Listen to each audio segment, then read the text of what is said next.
Bonjour, je suis Vanessa Terral, je suis la créatrice du système Shelley et je suis accueillie ici par la Fabrique Onirique qui nous prête son studio photo pour l'occasion. Une petite boutique à Nantes que je vous conseille.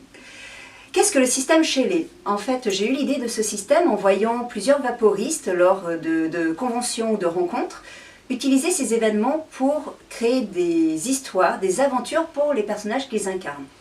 Et je me suis dit, c'est un peu dommage d'attendre le prochain Steam Tour ou le Noël Steampunk World pour avancer dans cette aventure. Autant vous proposer un scénario dans lequel vous pouvez mettre votre ou vos persos steampunk et donc les faire vivre et les faire agir dans cette aventure et agrandir en fait le panel de genre, le panel d'émotions et les interactions. Car ce que propose le système Shelley en plus, ce sont des interactions entre les personnes, d'où le système de points. Là, nous allons faire un petit zout sur les règles et sur ce que c'est avec des mots un peu plus techniques. Ça peut s'apparenter à un jeu de rôle, mais tous les rôlistes, quand ils verront le système, n'y comprendront rien, puisque par exemple, il y a les réussites automatiques. Donc techniquement, le système Shelley est un jeu où on joue le rôle de son personnage dans un GN statique, c'est-à-dire nous sommes réunis autour d'une table avec un verre à la main et nous discutons des aventures qui ont pu se passer dans l'idéal. Il s'agit également d'un jeu coopératif à la manière de Il était une fois, le fameux jeu de cartes. Vous avez l'aventure, vous allez avancer petit à petit, les étapes de l'aventure sont marquées et vous avez juste à faire vivre par votre personnage avec son caractère, ses capacités, son histoire, les différentes étapes de l'aventure afin de le développer. Normalement, aucune aventure ne devrait ressembler à une autre puisque tous les personnages sont différents et selon avec qui vous allez jouer, ça va encore donner quelque chose de différent.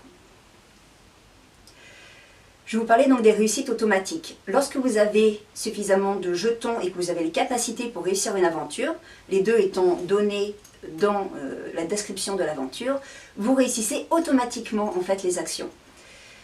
Ça peut être un peu déroutant, on m'a déjà... Beaucoup de rôlistes me posent la question, mais comment on fait pour savoir si on meurt ou pas? C'est vous qui le gérez en fait. Dans l'idéal quand même, le mieux c'est de ne pas mourir puisque c'est de permettre à votre personnage de continuer à vivre ses aventures et à grandir et à avoir de la maturité et de la bouteille et à partir sur les mers, courir après le plus grand des trésors enterré par le roi des pirates, quelque chose comme ça. Mais pour revenir au système lui-même, vous décidez si vous réussissez ou pas une action. Par exemple, vous êtes dans un combat, vous avez assez de jetons pour tuer l'ennemi, vous avez la capacité de tir et l'ennemi peut se faire tirer dessus sans aucun souci. Mais vous décidez à ce moment-là de laisser votre collègue vous sauver parce que c'est plus sympa, ça crée l'esprit de groupe et ainsi de suite.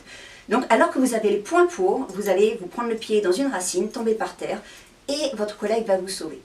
Donc c'est pour ça que je dis que c'est un jeu coopératif avec des réussites, en fait vous réussissez naturellement, techniquement. Et ça, du coup tout est sur le côté narratif, mais ça peut un peu chambouler les habitudes des rôlistes. Le système Shelley est tellement un système pour créer des aventures que d'ailleurs un scénariste peut très bien l'utiliser, ou un auteur, un romancier, un novelliste, pour écrire sa propre histoire. Vous trouverez à l'intérieur une fiche qui explique la création d'un personnage, ainsi que quelques conseils pour créer une aventure elle-même en se basant sur finalement la phrase d'Agatha Christie, enfin l'expression d'Agatha Christie qui dit grosso modo qu'à partir du moment où on sait qui est le meurtrier, il suffit de tout détricoter pour compliquer la chose au héros et nous avons donc l'aventure. Et c'est un petit peu ce qui va se passer, les différentes étapes, vous allez les passer vous-même, mais de toute façon, quoi qu'il arrive, vous réussirez.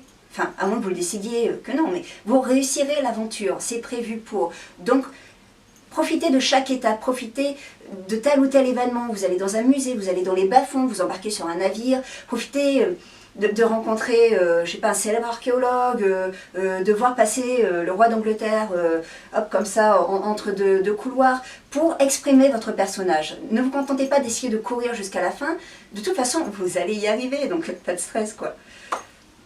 Donc voilà, je vous remercie d'avoir regardé cette vidéo, j'espère que le système Shelley vous plaira, vous le trouverez donc sur internet, vous le trouverez également sur Facebook. Il y a plusieurs endroits un peu partout en France où vous pourrez trouver les aventures, en sachant qu'il y a des aventures, des scénarios d'aventures sur le site, mais il y a toujours un scénario inédit qui n'est disponible que dans les établissements partenaires comme la Fabrique Onirique.